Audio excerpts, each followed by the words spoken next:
Welcome back, everyone. We are two dudes talking 80s. I'm John. That's my partner in crime, Lewis. Hello. He almost hits me in the head. And as you can see, we're reunited. It feels so good. So we're going to actually do this for a change together as opposed to, across many lines of communication. And we're going to do this in person. So it's a little awkward right now. I feel like I'm looking for him and he's next to me. So anyway, what are we talking about today, Lou? Today we're talking about debut albums that came out in the 80s and what some of the more notable ones that John and I really admire. John, do you want to get started first this time? Yeah, well, let's just talk a little bit about debut albums. You can look at it two ways, right? Sometimes you get a band that's signed, they haven't quite figured out their sound and they're not really as ready as they would be or should be, and maybe through years of touring they become a better band, better artists, better singers, whatever. Or you could look at it as these groups have had years and years to perfect their material, and sometimes you're going to see a drop off in quality after their debut album because they haven't had 5 or 6 years to come up with their best material. Now they might be limited to a year or two to come up with their next best material. Right. So we're going to talk about some of our favorite debut albums of the 80s. And since Lewis is going to let me start, I'm going to probably take one right off his board right now. And that's because that's what we do, because I know this is on his. 1989, a super group came out with their debut album, and that's Bad English. Ooh, not on my list, but a really good call. That's why I went first. I thought for sure you would have had that one. Oh, no. You think about it, John Waite, great singer, Neil Schon, phenomenal guitar player. What a great band. Ricky Phillips from the Babies. Just a great band, great debut album. It's one of those albums I honestly had zero interest in getting. I didn't care about it at all. At that point in time, I was kind of over Journey. And I remember, I think it was Rainbow Records at the mall. And I went in there and they were actually playing the Bad English debut album. I'm just like, wow, this is really good. And I shopped even longer than I was expecting to because I kept wanting to hear this album. And ultimately, it worked on me and I ended up buying it. And I don't think there's a bad song on the album. Every track is fantastic. And it's one of the best debut albums of the 80s, in my opinion. So, Bad English. Really, really good call, John. Yeah, I didn't think about that one at all. It is a really spectacular CD. Again, as you mentioned, it was a super group. I think Jonathan King was in that one as well from Journey. And yeah, not a bad tune on it at all. And really, really good one. Good job. Thank you. All right. I've set the bar high. And by the way, we're sitting in two totally different chairs, if you're wondering. I didn't suddenly shrink and Lewis didn't suddenly have a growth spurt. We're just on two separate chairs. We try to find something we're kind of close in height to. So in case you were wondering. Although I keep hoping for the growth spurt. I still have faith before I die that I'll grow a few more inches. Dare to dream, brother. I hear you. All right, well, I'm going to get the obvious one here out of the way. Ronnie James Dio, after he left Black Sabbath, he went out on his own and created this masterpiece, which is Holy Diver, spawning really great tunes like Rainbow in the Dark and Holy Diver, the title track, Don't Talk to Strangers, love that song. Again, he had Vivian Campbell as his guitar player, really sort of, at least to me, a unique sounding guitar sound for the time. Great album. He came out with albums after that. They never quite matched the caliber of Holy Diver, in my opinion. I'd agree. Is that the tour you met him on, or? I met him actually on the Last in Line tour. Last in Line, okay. Yeah, that is a great album. The only thing that bothered me about that album is the videos they did were awful. And Ronnie James Dio, it's like, with all the money you had, could you have gotten a better sword? That was kind of embarrassing, some of those videos. But yeah, great album. And it's real interesting too, because I remember, Vivian Campbell came out of nowhere. Of course, for those that are into the new wave of British heavy metal, came from an Irish band, Sweet Savage, didn't get a lot of airplay. Not very well known, but he seemed to come from nowhere. And he is very much a self-taught kind of guy. His attitude was, he didn't really believe in, the Musicians Institute at that time. He has since changed his tune on that, but was really into the self-taught thing. And I thought it gave him a really unique sound as well. And great pick, classic album, not on my list, so you're good. Um, my next one is the debut album from a band that started because this guy got kicked out of Metallica. And of course, I'm talking about Dave Mustaine and Megadeth. And the album was Killing Is My Business, and Business is Good. Love that album, you know, especially the first Last Rites, Love to Death is one of the perfect thrash songs in my opinion. I love that album, that song. You know, the cover of These Boots was really well done. You know, who would have thought you'd take a Nancy Sinatra song and make it a thrash metal classic? Just every song on that is great. And I was very fortunate because, you know, growing up in the Bay Area metal scene at that time, I saw all these songs being performed live for, you know, months and months before the album came out. So I knew all the songs by heart pretty much by the time the album came out. Always a great band when I saw them. Saw them a bunch of times, and I don't think they've ever, again, it's one of those things where I don't think they've ever reached those heights again. In my opinion, that's the perfect Megadeth album. I know people Countdown to Extinction obviously is the biggest fan favorite in terms of sales, but in my world, Killing Is My Business is the perfect Megadeth album. And then the funny thing is, I hear like they blew half of their budget on that on drugs. Wow. And so there's a lot of money that could have gone into that album that didn't. Well, went somewhere, but not on the album. And you know, it would have been really nice to hear what it would have been like had they gotten a full production. But I still, even with the poor production, I think it's a classic. Yeah, I never really got into Testament. Where am I going with that? The band that you just said that I can't remember. Megadeth. Thank you, Megadeth. 2 seconds ago. Exactly. Getting older is bad. But yeah, I remember we actually worked with the cousin of Dave Mustaine. I can't remember her name right now, but she was like a receptionist at Applied Bio way back when. Yeah. But yeah. Susan or Susanna or something? Yes, I think that was it. That was it. Right. But yeah, all right. Well, I'd say great pick, but I'm not familiar with it, so I'll trust you that it was a great pick. It was excellent. All right, the next one I'm going to go with is an album that I've mentioned before in other episodes, but again, this is a really great album. It was, I think, voted #1 album of the year that it came out, although I can't remember what year that is off the top of my head, and that's Asia's debut album. So it contained hits like Soul Survivor, Time Will Tell, Heat of the Moment. Heat of the Moment. And again, great album. Very if we had alcohol in front of us, iconic. It's definitely one of those ones. We do have alcohol in front of us. There's a store there, and it's too early. Yeah, it's too early. But yeah, great CD, great album. And yeah, that's, I guess, all I got to say about that one.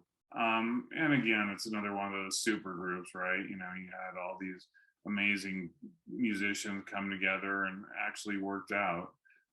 You would like to see what they could have done moving forward, but again, it's one of those things where, you know, the second album was good, didn't touch the first, and you know, sales prove that. Well, I'm gonna switch it up. I mean, this is even really a full debut album, but I don't care. I'm gonna go with it anyway. It's what was called an extended play, and I remember reading about this band in Crying magazine. And they said it would think of it as like I think they said something along the lines of it was like a classier version of Judas Priest. And so I reached out to a band out of Seattle called Reich, and I ordered their debut EP, a self-titled EP. And I got it actually on their own record label, which is 206 Records, 206 being the area code for Seattle. And I remember getting it, you know, in the mail, putting it on my turntable because it was on vinyl, dropping the needle on it, and the opening chords for Queen of the Reich came out, and I just was floored. And then you hear Jeff Tate, you know, doing his screams over that. It was like, wow. You know, a bit of a letdown for me with The Warning, but that debut EP was fantastic. Just perfection. That was what I was looking for in a heavy metal band, and they delivered. You know, it had the technical aspect, really great songs. Next time you have to turn off your phone. It's gonna drive me nuts. Jeff Tate, in his day, in his heyday, was probably my all-time favorite heavy metal vocalist. Just a fantastic singer. Great guitar work. And the interplay between Michael Wilton and Chris DeGarmo was, excellent.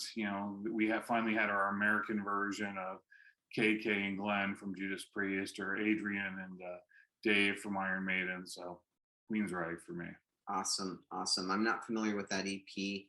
I didn't get into Queensryche until Operation Mindcrime came out, and that one was the one that really sold me on them. Always thought Jeff Tate was a great vocalist. As far as the songwriting and the catchiness of it all, Operation Mindcrime is what did it for me. But obviously, that's not their solo album, or their solo album, their initial album. Debut. That too. And here we haven't been drinking, people. This is what old age does to you. It's not pretty. All right. Let's see. The next one I'm going to do. It may step on one of yours. If it doesn't, it's probably one that you're going to regret that you didn't put on there. I'm going to go with Ozzy Osbourne's Blizzard of Oz. And obviously, that was the debut of Randy Rhoads with Ozzy Osbourne. Spawned great hits like Crazy Train and Mr. Crowley, D, Goodbye to Romance. Great album. Really showcased Randy Rhoads' abilities, in my opinion, at least, more than Quiet Riot did. And again, it's just a classic album, absolutely classic heavy metal album. You know what? I didn't include it. I didn't even think about including it. The hardest part for me is I just was never a huge fan of Ozzy Osbourne's vocals. Like if you had put Jeff Tate on those songs, or Carl Albert, or somebody like that, I would have been absolutely blown away. It probably been the best thing I've ever heard in my life. But Ozzy Osbourne, I just can never get over it. And when I think of classics, it always goes down a little bit, even though Randy Rhoads is absolutely incredible on both those albums. The Ozzy albums, I just can't do the vocals. I listen to it in spite of the vocals as opposed to the vocals enhancing the song. So not a big Ozzy fan. Probably why I'm not a big, Black Sabbath fan. When they got Dio, in my opinion, they jumped ahead miles. So yeah, I'm sure he agrees. So God, this is tough because there's so many great debut albums, and I'm gonna miss some, so I apologize, but I gotta go with this one. Exodus, Bonded by Blood. It was one of those albums that took forever to come out in 1985. By the time it came out, I think everybody and their mother already had the album, the bootlegs of it and everything else, but there is not a bad track on that album. Exodus was at the top of their powers. Paul Bailoff is obviously an acquired taste, but I really like him on that album. It's convincing and it fits the music. And, it's another band, you see Exodus and Megadeth perform together often. Actually, I think for the record release party, I was there at the Kabuki Theater, and it was Exodus headlining. Megadeth was the support act. And God, there's somebody else. I don't remember who else was on that bill, but I saw Exodus numerous times in those days, and always loved them. Bonded by Blood. Some would say, Rain and Blood is the ultimate thrash album. Some would say Kill 'Em All. Probably you could argue for both of those, and I'd probably put Bonded by Blood in there as well. Just a fantastic debut. And it really showcased Gary Holt. There was a lot of, he really took the reins of the band once Kirk Hammett left, and I think took them to a different level that they would have gotten to with Kirk Hammett. And so, it's almost made three great bands, right? Because, Dave losing, Metallica losing Dave or kicking out Dave gave us Megadeth. Kirk going to Metallica, obviously Metallica went to a different level. And then, Gary Holt taking over for Exodus. Now we had Exodus at the top of their game. So, one move, one chess piece kind of gave us three great bands, and thankful for all of them. Very true. I never got into Exodus. I could never really get past Bailoff's vocals. I just not into that screaming, non-musical style. I guess I'll refer to it. And I'm sure that I have friends, well, maybe some friends, maybe no friends that are watching this video right now, going, "No, dude, Exodus rules, man." I'm sorry, I just never got into them very much. Although I do think we saw them once, right? Or maybe Um, not. Maybe that was with it was definitely Bailoff, but he was fronting a different band. yeah, and we'll get to that. Okay. All right, let me see what's next on my list here. All right, I'm gonna veer away from the rock and metal. It's still rock. Um, I always liked the Police. I wasn't a huge fan of theirs, but when Sting broke away and came up with Dream of the Blue Turtles, it was something that I got into later on in life, but it is a great CD. Fortress Around Your Heart was actually what made me buy that CD. It's got other hits on that. One that comes to mind is When You Lost Somebody, Set Them Free. I think Russians is on there as well. The thing that's great about the CD is it's almost jazz oriented, and the production of it, you almost imagine that you're watching a concert. It's hard to describe it. To listen to the way it's produced, it feels like you're listening to a concert. And great musicianship, great songwriting, and definitely I love every song on that CD. I'm not a fan of Sting. Fortress Around Your Heart, though, I did love that song. So, that's probably the only song. I don't remember Russians at all. Yeah, it's a So, slower song. It's depressing, and it's yeah. actually pretty applicable to this time. All right. Well, I said we were going to talk about it, but I think I might change it up because I feel like, well, most of my stuff has been thrash metal, and I love a lot of thrash metal debuts. So I'm going to go a little bit off the beaten path, not too much actually, though. And I'm going to go with the debut album for Vandenberg. Nice. The band from Holland, Adrian Vandenberg, always been one of my all-time favorite guitar players. That is such a fantastic CD. Of course, most people knew it from Burning Heart, which is a fantastic ballad. A really iconic song. I think the band is really good in top form, and it's just one of those albums where you could put the needle anywhere and you knew you were going to get a great song, and that's what I look for in a great debut album or a great album, is where you can listen from the entire thing and not feel like you want to skip tracks or whatever. That the whole thing works, and so yeah, I'll go with Vandenberg as my last and final choice. Sorry, Ethan. Very cool. I'm not familiar with the entire album. I'm just familiar with the hit. But he actually wrote you a letter. Actually, I think 2 letters, right? Do you want to tell a story about that? No. Yeah, you do. Okay. I guess I do. So back in the day, my buddy used to write for a heavy metal magazine, or create his own heavy metal magazine called Heavy Metal Onslaught. And through that, we were able to go to a lot of shows, get backstage passes, meet a lot of people. And he was asking me for some help. And, I thought I would do an article on the band Vandenberg. So I wrote him a letter and asked a bunch of questions. And Adrian was kind enough to respond and says, "I don't usually respond, but I really like this letter," and, blah, blah. And so he responded, answered all my questions. I think one of my questions, like who your guitar influences were, and he, addressed some of his favorites like Michael Schenker, Randy Rhoads. Oh God, I forgot if Gary Moore was on that list. I had a letter somewhere, and he sent me a photo of the band, so it was really cool. And then I saw them. I think it was the following year when they did their second album. It was a concert where it was Kiss, Vandenberg, and Riot. And of course, I didn't care at all about Kiss. I went there to see Vandenberg and Riot, and I sat through Kiss because the people I was with wanted to see Kiss. But seeing Adrian Vandenberg in person in the context of Vandenberg, probably one of the best guitar solos I ever saw. when he did his portion, where he was spotlighted for doing his guitar solo, and he started out with an acoustic guitar and went to electric, and it was just mind blowing. So hugely talented band, and as a guitar player, so completely overrated or underrated. I'm sorry.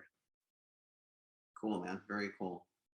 All right, I think this is my last pick, so I'm going to go back to the metal scene. And when this album came out,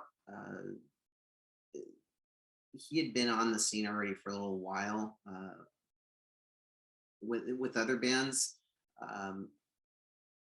but the artist is Yngwie Malmsteen, and it's his title track, title album, Rising Force, his debut. And when that came out, and I listened to it, maybe after like he had his second album out already, it just blew me away. Absolutely innovative guitarist. I guess innovative is not quite the case. It's very classically influenced, but he brought it into the rock and metal arena. And I would argue that behind Hendrix and Van Halen, that he's been one of the most influential guitar players. I had the unfortunate pleasure of meeting him. He seemed to be. At least you said pleasure. He seemed to be a little into himself, and unfortunately, that turned me off to him a little bit. But with that said, he has absolutely put his fingerprint on the DNA of guitar playing. Absolutely. I actually read an article one time that said a lot of the guitar players that were doing the Hearing Aid album were very intimidated by him. His presence, like when he walked in, like, oh crap, like now we got a solo with this guy.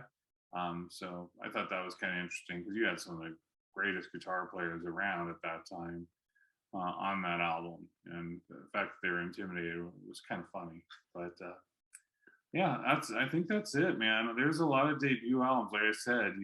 We can talk about the obvious. I mean, Metallica, Kill 'Em All. I mean, what? Let's put more money in their pockets. Let's not.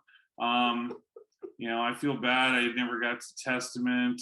Hitman, still one of my all-time favorites, and Heathen was definitely another one that I want to bring up, but kind of want to get away from just being thrash metal. And I was looking at some other artists, and I realized, that's really what I, fall to. So there's a lot of great stuff. And what's funny is we didn't talk about anybody that would be considered glam. True. Very true. And there are a lot of great glam artists that came out in the 80s, depending upon your taste, but Warrant, Poison, Motley Crue, Winger, White Lion. White Lion's debut was fantastic. Probably the best out of all of them, that or Motley Crue, in my opinion. But we didn't really get into any of the glam bands. Very true. We didn't. And you don't seem like you're apologetic at all for that. I got in my Dio, man. That was the important one. I thought it was your Sting. All right. Well, cool. Anything you want to add, since I've added a lot on this? I don't have much more. I mean, others that were on my list was Whitney Houston's debut album, and Jane Child. She had one major hit, but I really like her entire debut album. And Howard Jones. Wow. Yeah. Howard Jones. All right. Yeah. So the question becomes important. Who had the nose piercing to the ear piercing first? Jane Child or Rachel Bolan of Skid Row? I don't know. Does anyone know? That's the question. Maybe if you can give us the right answer, you got a 50-50 shot. Forget it. I don't care. You got 50-50 shot. How are you going to prove it? Unless you were there at the, tattoo parlor or wherever, I'm guessing they probably went to a tattoo parlor to get their nose pierced. I'm guessing they're not going to Candies in the mall, right? One would guess. One would guess. Be pretty funny if they did, though. What's a little, like, one of those like ear piercing places, like, one of those little kid places that they do your first piercing? Oh, that'd be awesome. That's what we should do this weekend. We'll go get our ears pierced, and we'll go to like Journey or whatever the kids' place is. I can't think of any. All right, but maybe we'll do that. Why not? We're on vacation, so what can you do? Anyway, guys, we appreciate it as always. Put in the comments what we missed, what we forgot. We're sure we missed some really good ones, so we always love hearing what you think we missed, and give us your picks, and we love hearing them. And I think with that, Lewis, sign us out, brother. All right, I'm gonna sneak in one more. Beastie Boys, License to Ill. It's out. Thank you, guys.